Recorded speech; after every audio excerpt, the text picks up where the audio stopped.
Tell me a ghost story that sounds completely unbelievable but is entirely true. I'll go first. When I was So I've been waiting about 20 years to get this off my chest. Um, I was stationed at Fort Riley, Kansas, in the Army back in the early 2000s, 2002 to '05. We deployed in '03. My unit got back in 2004-ish, um, and our company was assigned to a bunch of details. Like other vets will tell you what's up with that. But there was like funeral detail, gate guard, like all this other stuff. And since I only had a couple months left on my contract, my platoon sergeant sent me over to the gym, Long Gym. It was a fairly modern building, not old. Some of the buildings on Fort Riley are pretty antiquated. It's an old post, right? And so yeah, no big deal. So I go over there, and one of the things that I noticed right away is when I was up on the second floor by myself, I always felt like I was being watched. It was this really weird, eerie feeling. Um, the gym is two floors. It has a big glass front, from what I remember. You go up the stairs immediately, you're on the second floor. It's got a bunch of gym equipment, like not free weights, but like the machines.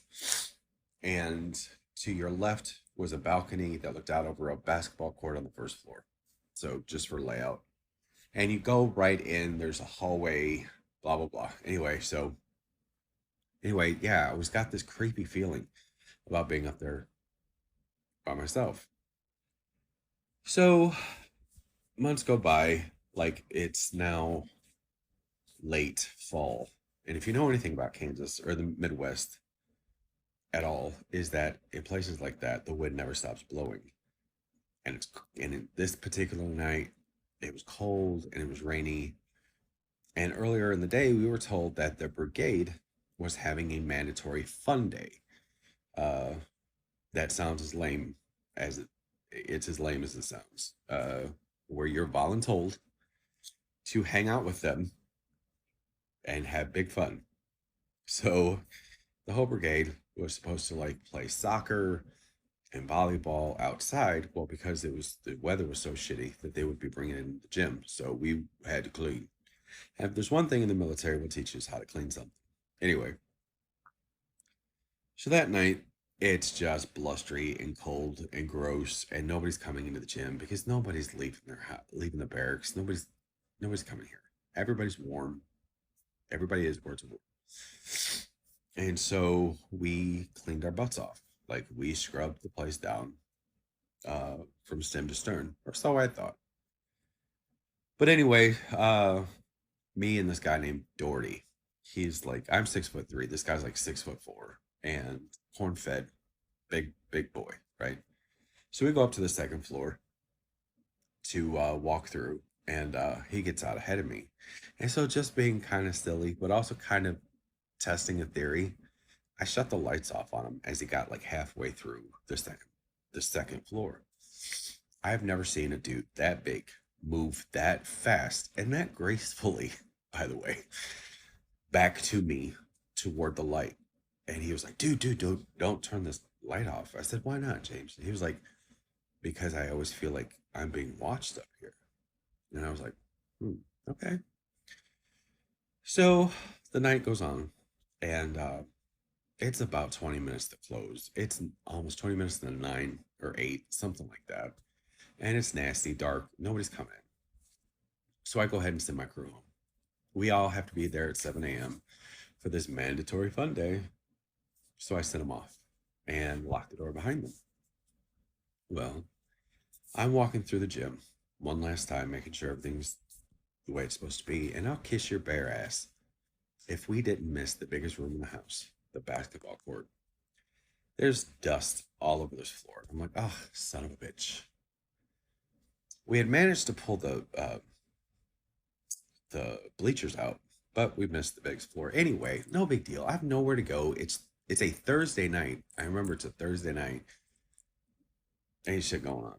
So I grab my broom and I'm sweeping. And I'm, as Joss Whedon referred to in Buffy, is having happy non-thoughts. You know what I mean. You're not thinking of anything. Nothing positive, nothing negative. You are not having thoughts. And I'm just sweeping along, sweeping along. Well, at one point, it felt like somebody was standing directly behind me, like directly, like right at my back. And I thought that James had somehow gotten back in, and that fucker was messing with me. And with broom in my hand, I spun around, and nobody was there. Okay, not fun, but whatever. And I'm off doing my thing again. And like all of a sudden, I had these really, really bad thoughts, like really intrusive, really bad thoughts. Like if something were to happen to you, nobody would care. If you were to disappear, nobody ever come looking for you. Nobody loves you, blah, blah, blah. Like these awful string of really, really bad thoughts. And being a preacher's kid, now I'm nervous. It's not cool, like what I'm feeling. Like that's not me, right? And so when I get nervous, I begin to sing Amazing Grace to myself, because I'm by myself and it's now a little spooky.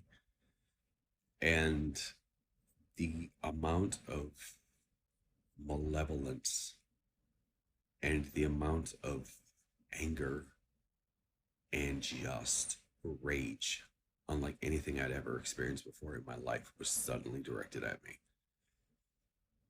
I was singing the wrong song. It would be like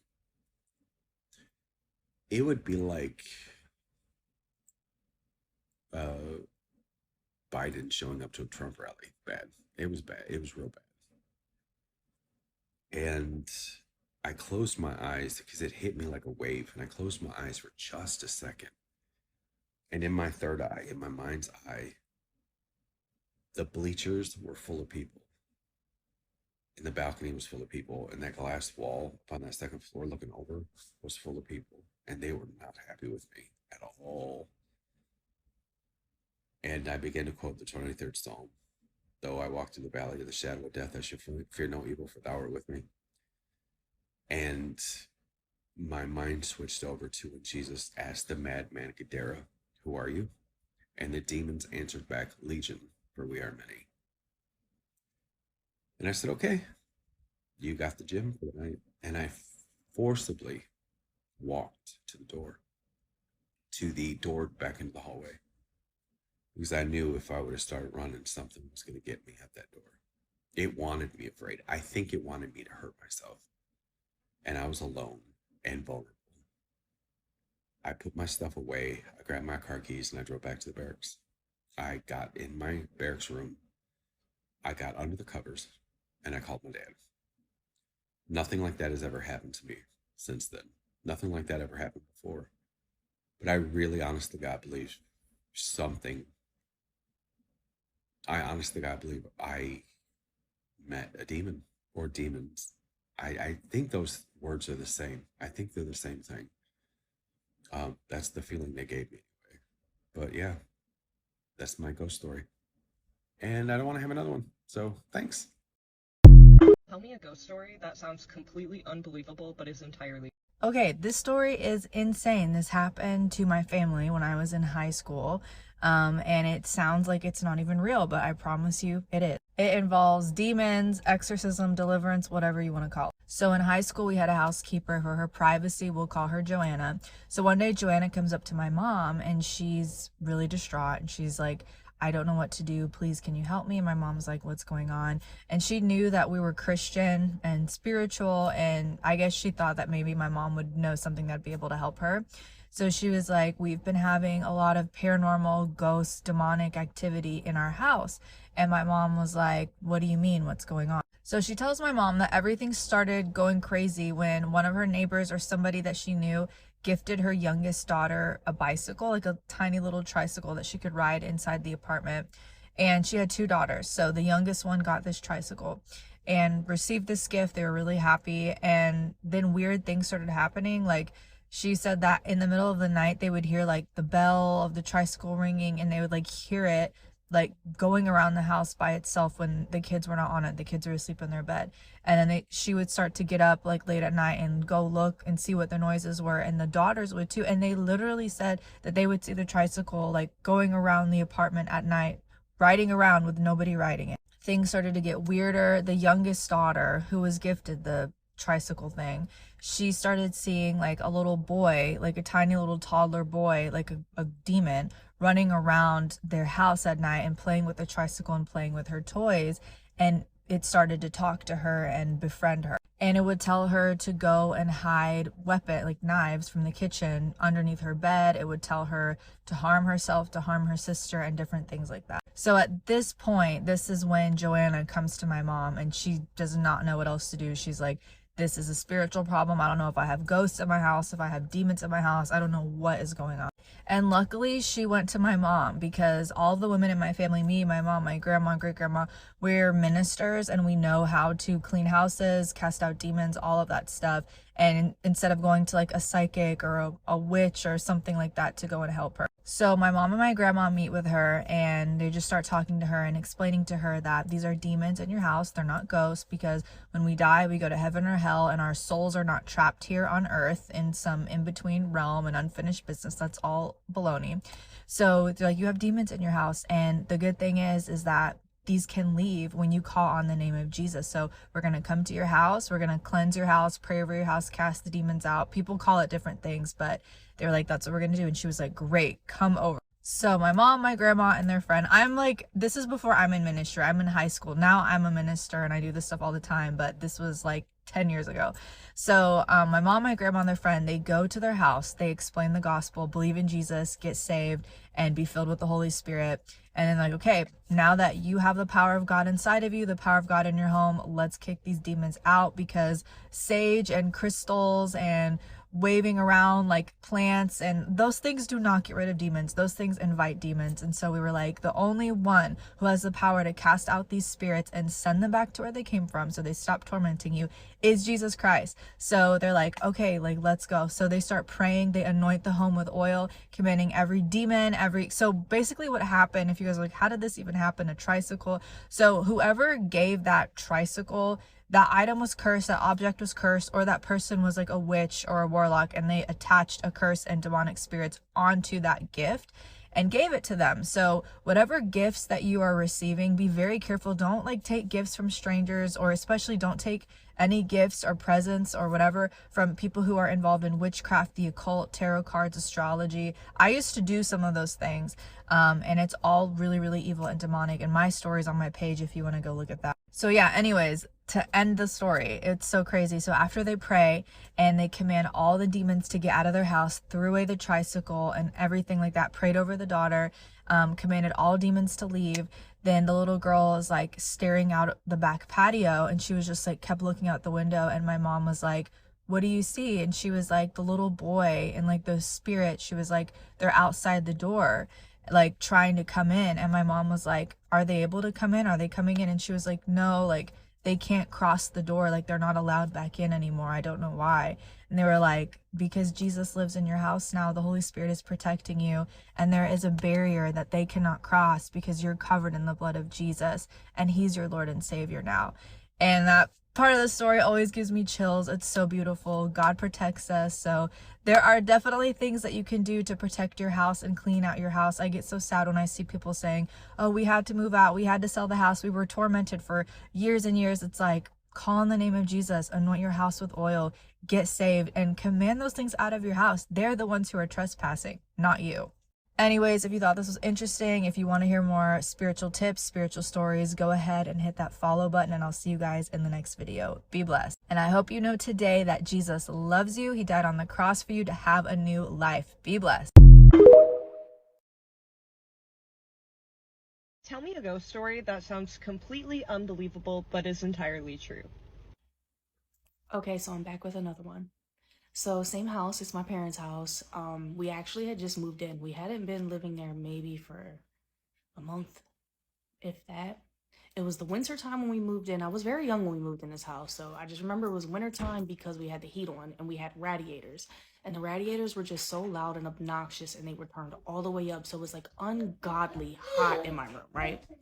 So I went to sleep this night. Here comes my son to interrupt the story. So I went to sleep this night, and it was so hot, and the radiators were just loud and banging. And I remember I woke up in the middle of the night, and I had just looked at my arm because I sleep like this. And my arm, no lie, from here to here was slit open and bleeding. At least that's what I seen. So I start panicking. I jump up and I look, and my arm, there's nothing wrong with it. And I'm just sitting there like, what the hell just happened? I kept looking, I kept touching it, and there was nothing there. I know what I saw. I know what I felt. Like, I could feel it. It was warm. It felt like it was bleeding. It was a very surreal and crazy experience. Completely unbelievable, but is entirely true. Okay, I have to share one of the craziest experiences that I've ever had in my life. I have so many ghost stories, but this one is one of the craziest. So this happened when I was in middle school. I was probably about 13 or 14, and it happened with my two best friends at the time. Let's call them C and K. So this night in particular, we were all staying at C's house, and it was the middle of December, and her family, her mom and dad and her little brother, were off at a wedding an hour away from where we were. So, just like typical teenage girls, we loved watching horror movies together, so we decided this night we would watch The Ring for the first time together. When we watched movies at C's house, we would always watch them downstairs in the basement. That was just the hangout spot whenever we were over there. In this basement, when you would walk directly down the stairs, you would enter into the living room where we would watch movies. On the back wall, there was one couch. On the opposite wall of the staircase, there was another couch. In front was the TV, and directly to the left of the staircase was a storage room door. When we started watching the movie, I was sitting in an office chair directly in front of the storage room door. C was sitting on the couch directly on the back wall, and Kay was sitting on the couch across from the staircase.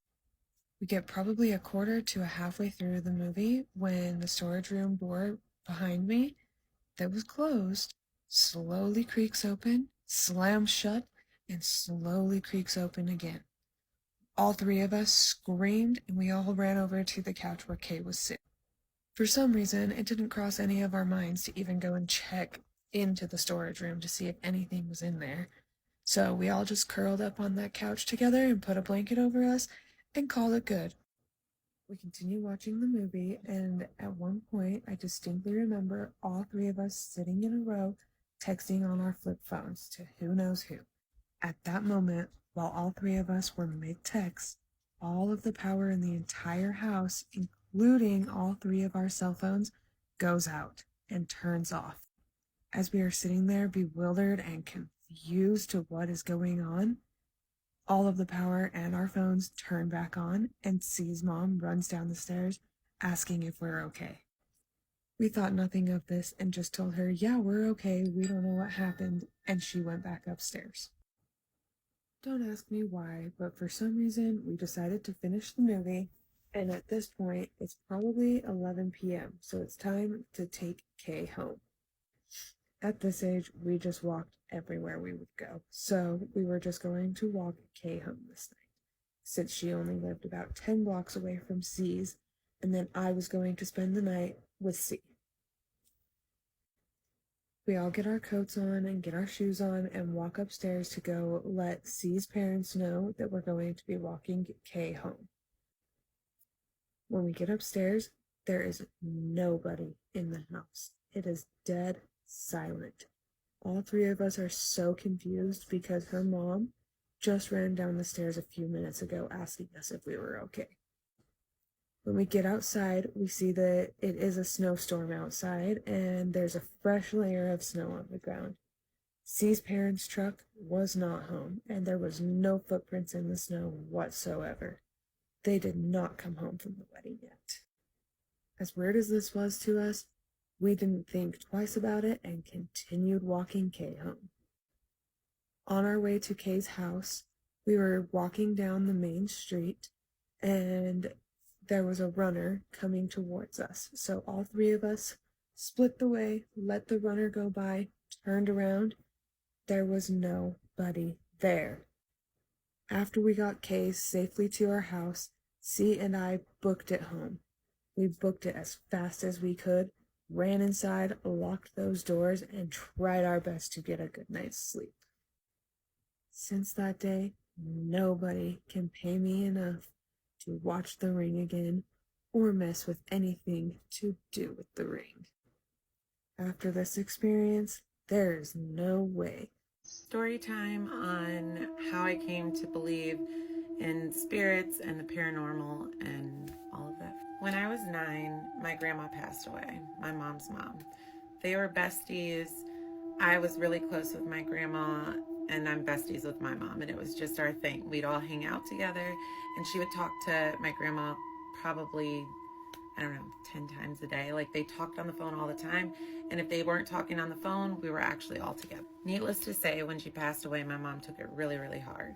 I mean, you lose your forever best friend. So my mom was really bummed out, of course. Fast forward 2 weeks after the funeral and all of that. So everything kind of starts to settle and sink in, like she's really gone. So I'm in my parents' room, and me and my mom were about to watch a movie or something. So I think my dad was like folding clothes. Like, I know he was preoccupied with something else, and I was talking to my mom. So in my room, I had a Barbie dream house. Like, it was like a big mansion, and it had working phones and working like doorbells on the house, which I thought was so cool. But like the phones, you had to press down on this little pad for them to ring. And then when you pick up the receiver, it would stop ringing. But again, you had to either like press your doll down like super hard or press with your fingers down super hard. Like, otherwise it wouldn't ring. So while I'm in my mom's room, we both hear the phone ringing, my Barbie Dreamhouse phone. And so she said, you must have set something on it. Go like get it and then come back. So I went in my room. There was nothing on it, and it had stopped ringing. And I just kind of like said, okay, whatever. It's not ringing anymore. So I went back to my mom's room. No big deal. So fast forward like 2 minutes later, we hear it again. And it almost sounded like a little louder. So at this point, I'm like, that's weird. Like, come with me. I was 9. So yeah, I definitely wanted my mom to come with me at this. So we walk into my room, and again, there was nothing pressing down on the pad. And this time it continued to ring while we were in the room. So my mom, of course, she said, you know what? It's probably like a short, some kind of glitch. Like, it's happened before. Toys have done this, you know, like when they start to run down and they'll have that like weird sound and it'll just keep playing because the toy is like almost out of batteries or something like that. So that's what we assumed it was. So my mom said, no big deal. She was like, pick up the receiver and see if it stops ringing. So it did. So I picked up the receiver, put it back down. It stopped. We left. Fast forward maybe 5 minutes. It starts ringing again. So again, I'm super scared and like, Mom, like, come with me. Like, we need to go. So she has like a look on her face kind of at this point, like, what's going on? So we go back in my room and it's still ringing. So then it stops while we're in there. And when it stops, my mom says, take the batteries out. Like, I'm tired of hearing this phone. So I walk over and I pull the little thing off the back to take the batteries out. When I do that though, there were no batteries in the phone. Like, no batteries at all. I look at my mom for like some kind of explanation on why this is happening, like what's going on. Because of course, I'm 9, I couldn't make sense of it. I looked at my mom though, and her facial expression was just kind of like quizzical, like, I don't know what's going on either. So that wasn't exactly comforting. So maybe 20 seconds passed, like it wasn't a super long time, but me and my mom are still standing in my room trying to make sense of what just happened. So we're like kind of staring at each other, like basically saying like, what's going on with this toy? Like, this is crazy. And then all of our lights blew out.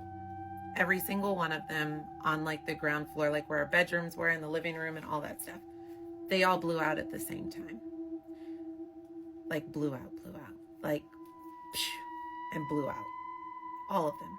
The room we were in, my parents' bedroom, the kitchen, and the living room.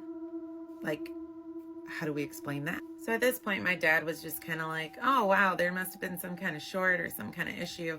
And he just goes to fix it because he's a guy and he's not thinking anything else. So my mom, she asked him, she said, did you hear Alana's phone ringing? And he said, yeah, I mean, did you guys fix that? You took the batteries out? So that let us know that we weren't hearing things. We really heard the phone ringing. And then we started to think, and my mom always talked to my grandma on the phone, and they couldn't do that anymore. And all of a sudden my phone's ringing in my dollhouse, and can't be explained how. So we both thought that that was maybe her way of communicating with us and letting us know that she was okay. So kind of comforting, but still kind of scary. And after that incident, nothing ever happened with the phone again. Like there was no ringing or unexplained anything. No lights blew out, nothing. It was just that one incident. And needless to say, I probably slept in my mom's room for probably a couple of weeks because I was not going back in that room. Okay, tell me a story about something that you cannot explain. Buckle up, y'all. It was my 13th birthday party. I was having a slumber party with some girls at my parents' house. We decided at some point in the night that we were going to play Bloody Mary. We decided to play it in my parents' room because they had the biggest mirror in the house and we could fit all of us in the mirror. Nothing happened. We moved on, watched some scary movies, ate pizza, whatever. But by the end of the night, since we had watched scary movies and played Bloody Mary, we were all freaked out, so we decided we would sleep in shifts. So real quick to understand, in my parents' house, if you're in the living room, you can see up the stairs and then you can see the entire upstairs hallway. My parents' bedroom is at the end of the hallway upstairs. So I was in the living room, it was my turn to stay awake, and I look upstairs and out of my parents' room, I see a tall, skinny woman in a white dress with long black hair floating out of my parents' room. She's not walking, she's floating out of their room and down the hallway. She's moving slow as fuck, coming down the hall, starts floating her ass down the stairs. I buried my head in a pillow and just blacked out. When I finally got the balls to take the pillow away and open my eyes, she was gone. That is not the point of this story. I mean, it's half of it, but fast forward 9 years. We are on a beach trip. It's our family, some family friends of ours, a bunch of people, and we're all by a campfire. Everyone's pretty drunk. They start telling ghost stories as us white people usually do. I was going to keep my little story to myself because my family doesn't believe in that stuff and they were going to think I was crazy. All of a sudden, my dad starts talking. This is his story. So he says, this was 9 years ago. He said it was the middle of the night. He woke up and there was a woman with long black hair in a white dress sitting at the foot of his bed. He thought it was my mom, so he said her name multiple times, then looked next to him. My mom was sleeping. Eventually, the woman just floated off the bed to a standing position and floated her ass out of the room. I had genuinely started to convince myself that I made the entire thing up when I was 13. Now, I had only told that story to 2 other people in the world, and they were both sitting at that campfire. One was my sister and one was my now husband. All of the blood drained from my face. They both are staring at me, jaws on the floor. Just knowing that I didn't make that up and that my dad does not believe in this stuff. So just knowing that my dad saw this thing too, weirdest feeling ever, weirdest thing ever. Ew. Is entirely. I actually have the craziest ghost story that directly affected me during college. So I'm from Pittsburgh, Pennsylvania, and I went to a small Catholic college about an hour outside of the city in a rural area in the Allegheny Mountains, which are a subsection of the Appalachian Mountains. So this is my college. It's St. Vincent College in Latrobe, PA.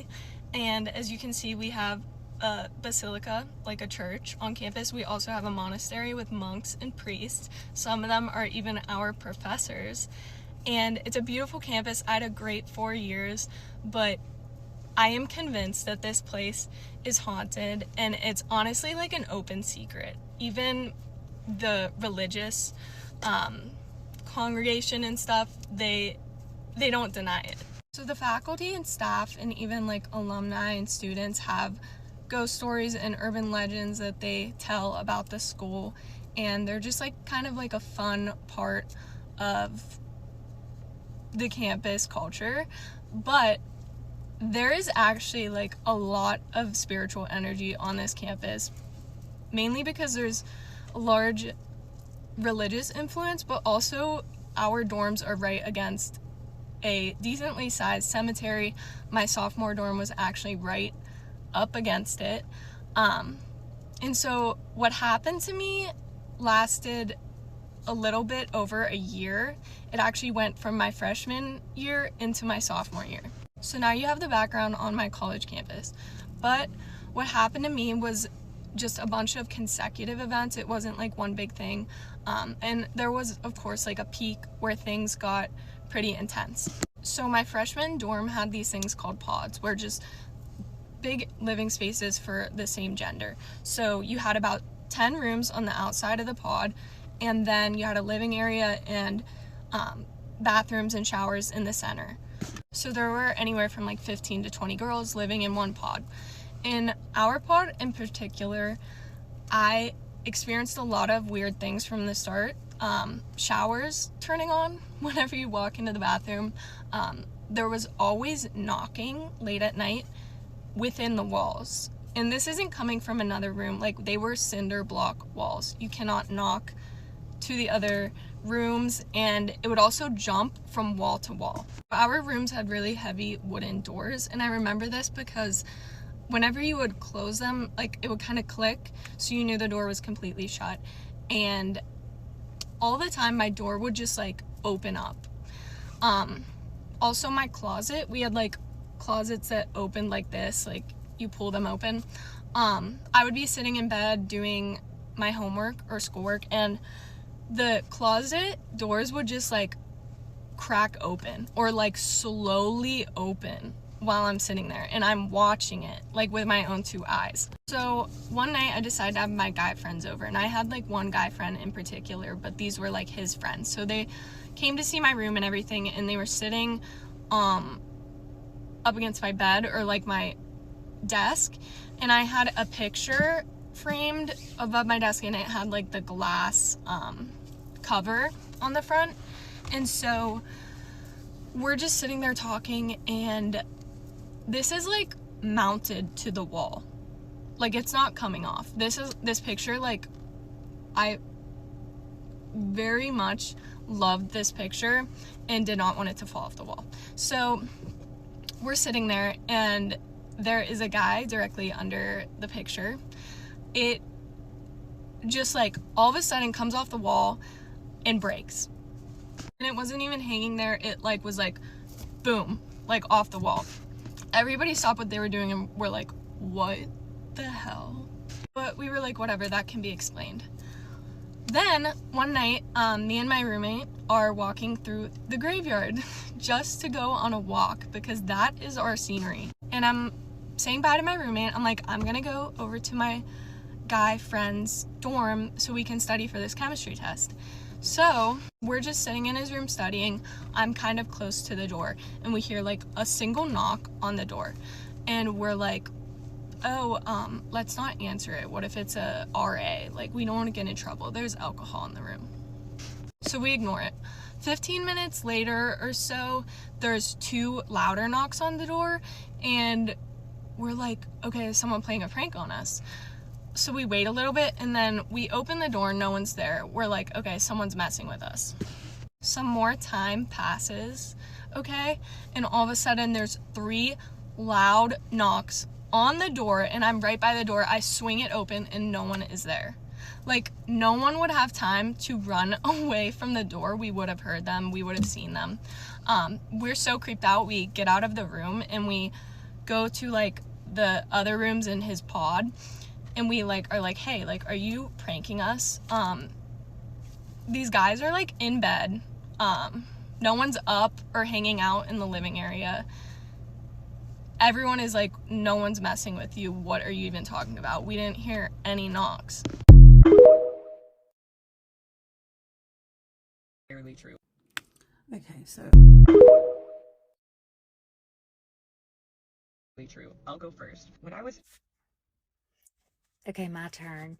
So many years ago, my husband and I went on a vacation to Charleston, South Carolina, and we ended up renting an Airbnb on Folly Beach. And it was this adorable little cottage that was built in the early 1900s, and the couple who owned it had remodeled the place recently, and it was just adorable. I loved it from the time we got there.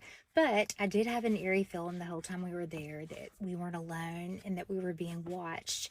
There were hardwood floors throughout the house and all these beautiful rugs in each room. And I kept hearing noises during the night that sounded like someone walking on the rugs, kind of that soft thud sound. I would hear that most of the nights. Well, the first night we were there, I had a dream that a man was standing over me, and he looked like he was from the 1920s or so. He had on a black suit, a white shirt, and then had a bow tie around his neck. But the bow tie looked like a ribbon that was tied. He had this really cool mustache, dark hair that was parted down the middle and slit down on the sides. But he was standing over me, and he had uncovered me, and he was running his finger up the shin of my leg. And so it startled me. I woke up. It just so happened I was in the room alone. My husband had gotten up to go to the bathroom, and I was uncovered and in the exact position that I was in my dream when he was running his finger up my leg. So definitely unnerving, for sure. And I would just have the feeling when I was in the bathroom and getting ready and stuff that I was being watched the whole time. So several nights into our stay there, I gone to sleep, and shortly after, I was in that pre-dream type state where you're not quite fully awake, but you're not really asleep. Well, I heard an electronic sound come into the room. It was like a zipping type sound, zip, and it zips into the room pretty loudly. I open my eyes, and there is a figure that had zipped into the room over to my husband's side of the bed, and it was in the shape of a man with no features, and he was glowing blue, kind of like it would look if you were welding something. It had that appearance to it, but in the shape of a person. And this figure pushed the bed twice. He shook it twice, and I felt the bed move. I was wide awake at this point. And then immediately after that, there was a transformer on a pole outside of our house, and the blinds were open. All of a sudden, there was this huge explosion, and sparks go flying all over the road. The transformer exploded, and there was this huge surge of electrical energy that went throughout the entire house. Like everything was abuzz. All the electronics were going off. You know, I was shaking my husband to wake him up, and it was just, everything occurred back to back to back. It was really freaky. And at that point, I knew that there was definitely a ghost in this house. So needless to say, I barely got any sleep the other nights we were there. And on the final night, my husband had gone to bed early. I stayed up late. I'd been outside taking out the trash, doing dishes, getting ready to leave the next day. About 30 minutes after I shut the lights off and gone to bed, I started hearing all these popping sounds in the house, and they were getting louder and louder. And so, of course, my first instinct is thinking, oh my gosh, it's a ghost. So I'm trying to wake my husband up. I'm shaking him. I'm like, don't you hear it? Don't you hear it? And he finally hears it too. So he gets up, he grabs his gun. We go walking through the house, and the noises are coming from the back door. There was a deck all the way around the house by the back door. So we're walking in that area. I had left the back porch light on that night when I'd gone to bed, but suddenly it was completely black out there, and there was a figure standing in outside the doorway, and it was a guy who had a black hoodie up over his head, and he had a crowbar, and he was trying to pop open the back door. So my husband raised the gun and yelled at him, and all of a sudden there's tons of shuffling going on all over the deck. So there were multiple people out there. I'm not sure how many, but my husband took off after him and chased him. He couldn't catch them, but when he got back, he realized that they had unscrewed the light bulb on the back porch and set it on the table. So our presumption, and the cops said presumption too, was that they knew somebody was in the house, and who knows what their intentions were. They were trying to break in. So anyway, my thoughts about all of this is that the ghost, I think, was there to help us and to warn us that we weren't safe while we were there. And so if that hadn't happened, I wouldn't have gotten the sleepless nights, and who knows, I may not have heard them that final night, and we don't know what their intentions were if they would have gotten into the house. Sounds completely unbelievable, but is entirely true. I've got a bunch of these, but I usually don't talk about them often because people think I'm crazy, so I just don't really talk about them. But the earliest memory that I have of weird things happening to me was when I was in first grade.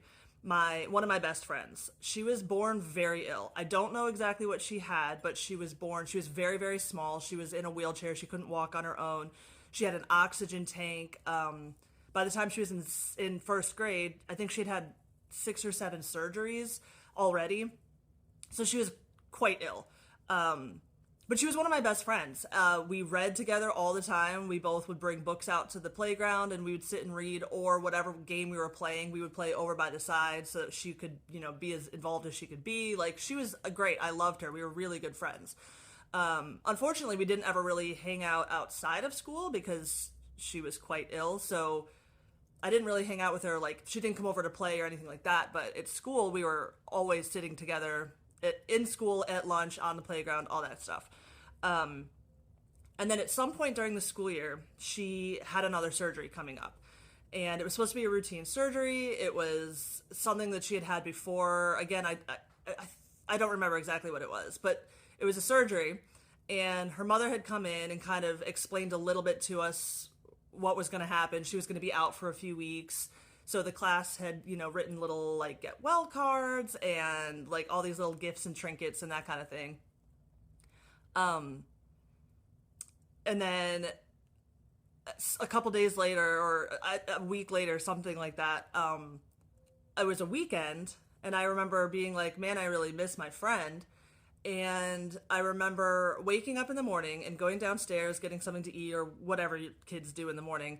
And when I'd gone back upstairs to my bedroom, my friend was chilling in my room, and she was like playing and stuff, and she didn't have a wheelchair and she didn't have an oxygen tank. And I was like, this is awesome. Like, your surgery worked, you're better. And she was like, yeah, I'm really good now. Everything's great. I just wanted to play for a little while. So, and it was weird because, like, I mean, in my first grade little, 5, 6-year-old brain, I don't remember thinking anything other than, like, this is fantastic. And, obviously looking back now, I'm like, I shared a room with my sister, my little sister, and she was nowhere to be seen. I have no idea where my sister was, whatever. But we played all afternoon. I remember the games that we played. Like, she really wanted to play Pretty Pretty Princess, so we did that, which, if you remember that game, it was, like, the coolest game ever. So we played that. We played with, like, my little kitchenette set, like, all of the things that she didn't really ever get to do in class with us because she couldn't. We, like, played all afternoon. And then the only other thing that I remember being a little bit weird about that, even at the time, was she kind of just got up and was like, okay, well, it's time for me to go. And I was like, I don't remember the phone ringing. Like, my mom didn't come up and check on us at all, first of all. But also, she didn't, like, come and say, hey, it's time to go. Like, your mom's here. And my friend was just like, yeah, no, I know, but I have to go now. Like, it's time for me to go. And I was like, okay, cool. Well, hey, we'll see you at school. Like, you can come and do all these things on the playground with us now. Like, I'm super excited to see you. And she just kind of, like, smiled and waved and walked out my bedroom door. It wasn't like she vanished or I woke up in my bed. Like, she just waved and walked out the door. And then I went about the rest of my day, and it was what it was. So then a few days after that, my mom had gotten a phone call around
So I'm here to tell you all the juicy stuff that happened to me as a child in Haiti, all the haunted stories, all the ghosts that I've seen, all the crazy voodoo stuff that happened to me. But this particular one is actually when I was a very, very young Jenny. I'm Jenny. I was very, very young, and I had this friend. He had special needs, but I didn't know the difference when I was younger. I just knew he was a funny kid. That was my friend, and I was his friend, and all of that. But he passed away at a very young age. Notice the pattern, like all of my friends, all of my childhood friends that I grew up with, majority of them actually passed away at a very young age. So I'm actually glad to be alive, and I'm lucky to be alive because I grew up seeing a lot of things, a lot of stuff as a child in Haiti. So this particular child had special needs. We went to the same school. We lived, literally his house was behind my godmom's house. So in the same neighborhood, like I can literally walk to his house within like a minute, right? So we would go to the river together, just walk to the river. We will swim all day long and then go back home literally like towards afternoon time. That was like the thing that we do during summertime. And then one day he just fell ill and he passed away. But as a child, I didn't know the difference between when somebody died and when I just didn't know the difference. I just know, okay, well, that person is no longer here and I don't see them anymore, but him particularly, every single time I would go play in the same spot that we would play together, I will see him. Like I would see him, but towards like the woods, the wooded areas, but that's where we usually play. And he would stay. He would never come too close to me, and I never understood why he would never come too close to me. I just knew that I hadn't seen him, and I just assumed that, okay, well, I hadn't seen him. Maybe he went to go live with his other long distance relatives on a different town, the next town over or whatever. But I keep seeing him, and there's this facial expression that he always makes because he had special needs. He would make this thing where he would stick his tongue out, but to me, we were just playing and he would do that with me. So I would play in the same spots where we usually play. My friend's not here, but I was a loner, so I like to play by myself all the time. And I would play with him, and he would not play with him after he passed away, but while he was alive. And then when I saw him a couple of times, I keep seeing him in the woods, he would like crawl on his feet and try to like, when you see a child like crawling on their feet and their hands and trying to like come to you, like running almost, he would do that, and then he'll stop halfway and then he'll stick his tongue out like he used to do to me when he was alive. Like we would do it back to each other, and I kept doing it back to him. Like it was just like a normal thing. And then one day I went to the river where we would go and play. I saw him in the river, like he was just there, just hanging around. I waved at him, he waved back at me, and he never actually called me to come to him, and I never actually went to go walk towards him. I just assumed that they probably told him not to play with me anymore, so he would play with me at a distance. So I would always keep my distance. We would just do whatever. He will stick his tongue at me, I'll stick my tongue back at him, and he will just wave by the river, and that's it. I never actually asked what happened to him. It just kind of one day I just didn't see him again. That's after he had passed away. He would come and visit me by the woods, wherever we usually play, and then by the river, and then just one day out of nowhere I just never saw him again. I just never saw him. Almost like his spirit was released and he just never came by again. And that's it. Yeah. So if you guys want to hear about the time that I saw a mermaid in Haiti, let me know and I'll tell you that story. That story was kind of a little bit like weird to me because I actually saw her and then she like disappeared. But tell me if you guys want to hear that story. I have plenty of other stories about when I grew up in Haiti, because for some reason I'll always see things, and my godmom used to always tell me that I was a seer. I never knew what a seer was, but I can see things. I don't see them anymore, but I used to see a lot of random stuff, and I would wonder why I'm the only one that could see those kind of things. But yeah, bye.